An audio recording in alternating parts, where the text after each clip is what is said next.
Hi guys, and very welcome to this tutorial. This was a request of a group of my students. The challenge was to create the water ripple effect without any simulation. This is the result we're going to achieve, and we will use a couple lines of VEX code and also a little bit of vector math. Let's just do it. Okay guys, first I'd like to explain how this whole setup works. This whole setup is based on the distance.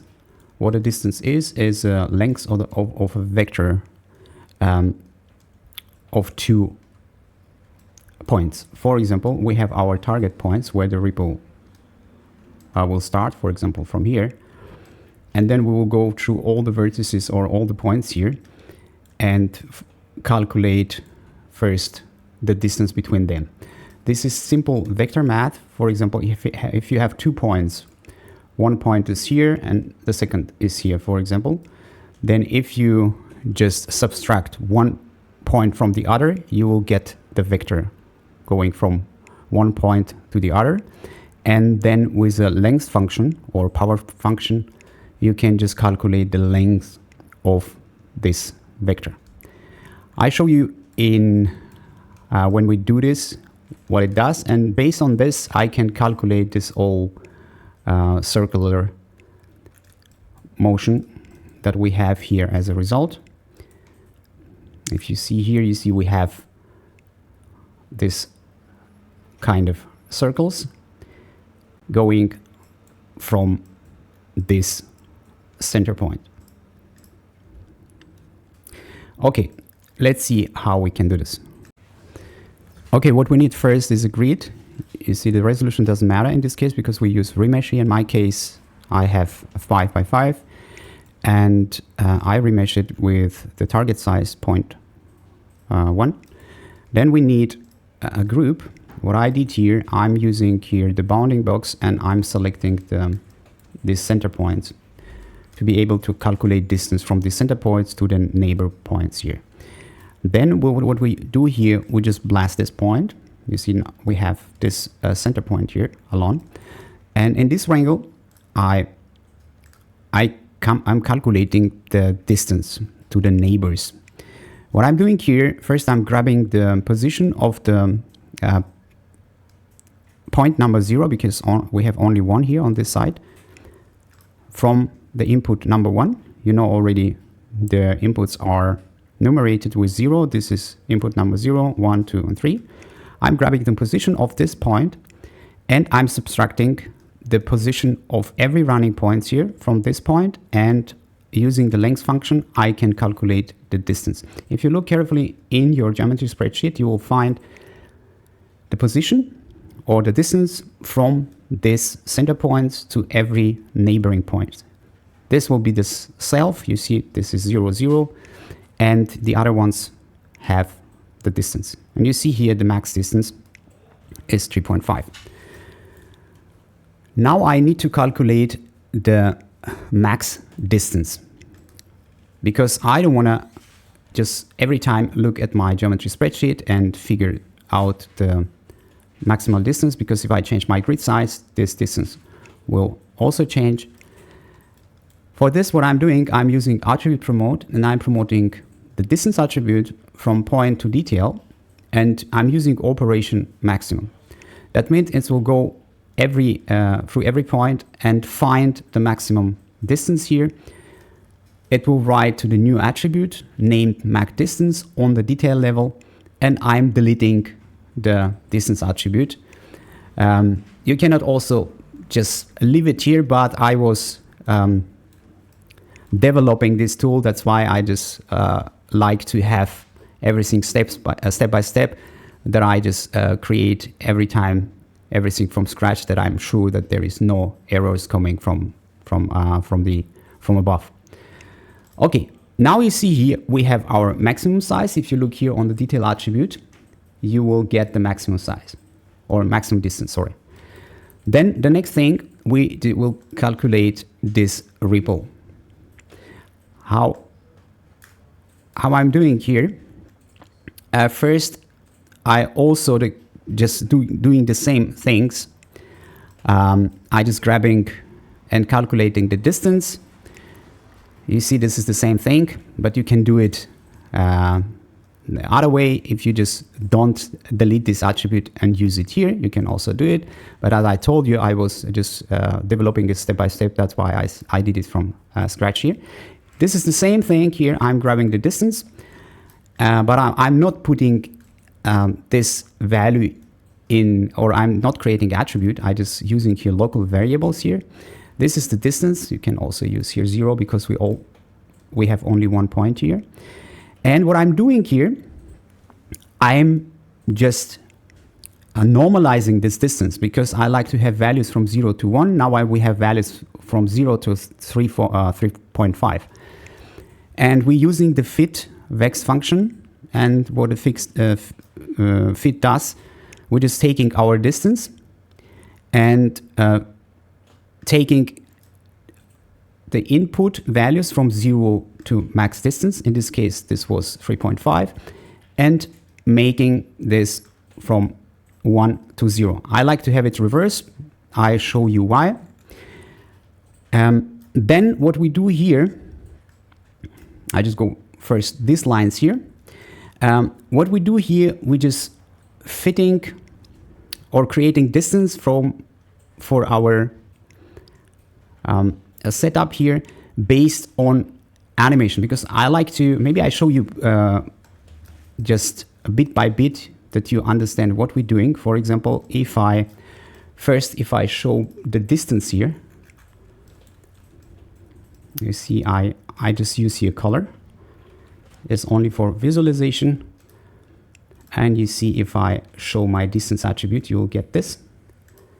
I like to have my ramp from attribute. I like to have a distance. And you see if you click here, you just will see this kind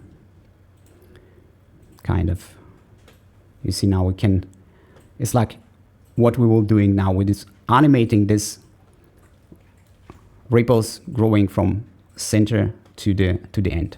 Okay, this is the base idea of this. That's why we're calculating this distance.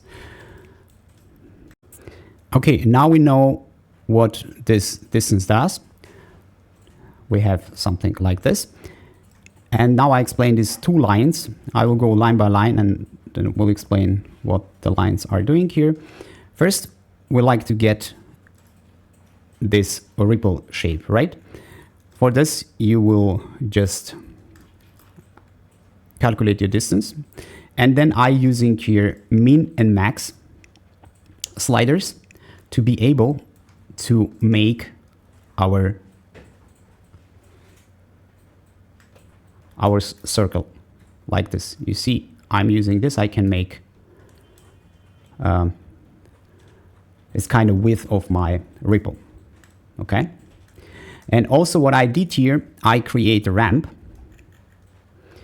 And now I can just make my kind of shape of my ripple here, if I want. Okay, this is explanation of these two lines. Let's go forward and look at this animation stuff here. Okay, let's see what this animation does here. What I'm using here, I'm using float attribute animation, and I'm adding this animation to my ring here. What's happening here, if I add this offset, this ring will just go from center to the edge. And I'm using the sine function because I like to have kind of motion just going. I show you what's happened if I do this here. You will get this kind of motion that goes from the center to the edge and going back. And you see I'm using here the speed attribute. You can just speed it up. And yeah, this is for this animation here. What I'm using here, is I'm multiplying this color at the end of the time, because what I'm doing with this color, I will just displace my geometry along the normals with this color. That's why I'm using the color for just deforming my geometry. And this ripple height fall off based on this ramp will give me the fall off. If you look carefully, if it begins, it's very bright. It will be also, the geometry will be higher. And if it goes to the edge, it will get more dark, and these ripples will be smaller in height, like you have in the nature. Okay, now let's see how to offset them, because we don't need this motion that's going forward and backward. We need only the motion going from the center to the edge. Let's see how to do this. Okay, let's see. I will just explain first this wrangle, because this is doing that we just have only the motion coming from center to the edge. You see, if I play it now with this activated, it's going only one direction. It's not coming back anymore. How I did this is also very simple. I use the time shift and I shift the time one frame back. And then I'm just saying here on this, in this wrangle, I'm just grabbing, you see we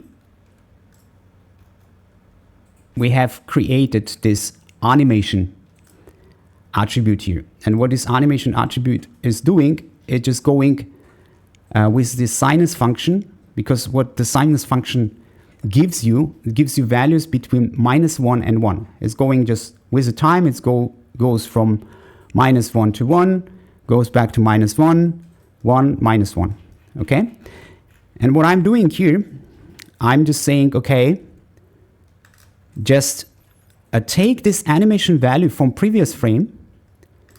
You see, I'm grabbing the animation value from this, and I'm comparing it with my running animation.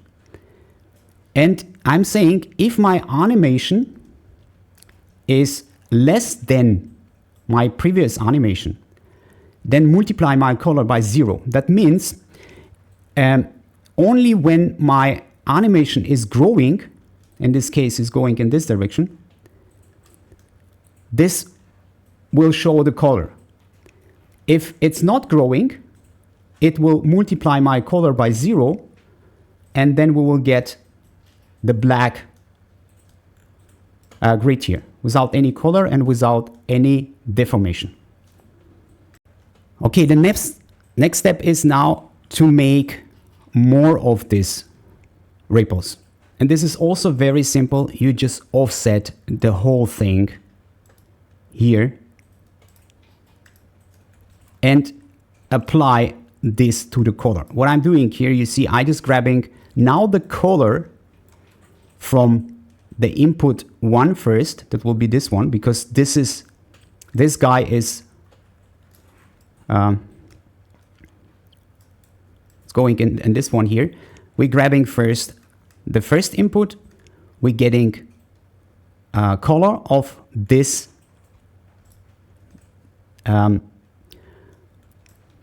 color shifted, or the color of 5 frame behind, and we adding this to our color here. You see, I'm just taking my color and taking the first CD and applying it to this color. And the same thing here, I just go back 10 frames and adding this color also to my current color. That's why we have now these ripples here. And now you see, if I play it now everything back, you will get this. Okay? Okay, the next step will be the manipulate the height of my geometry. This is done within attribute warp. If you look at here carefully, what I'm doing here, I'm just grabbing first the position and I'm displacing this position with my CD. You see CD coming here, and I multiply it by this value. You see this why I'm multiplying by this one. And I think here I have this multiplication on this. You see I multiply this ripple height with this. And we have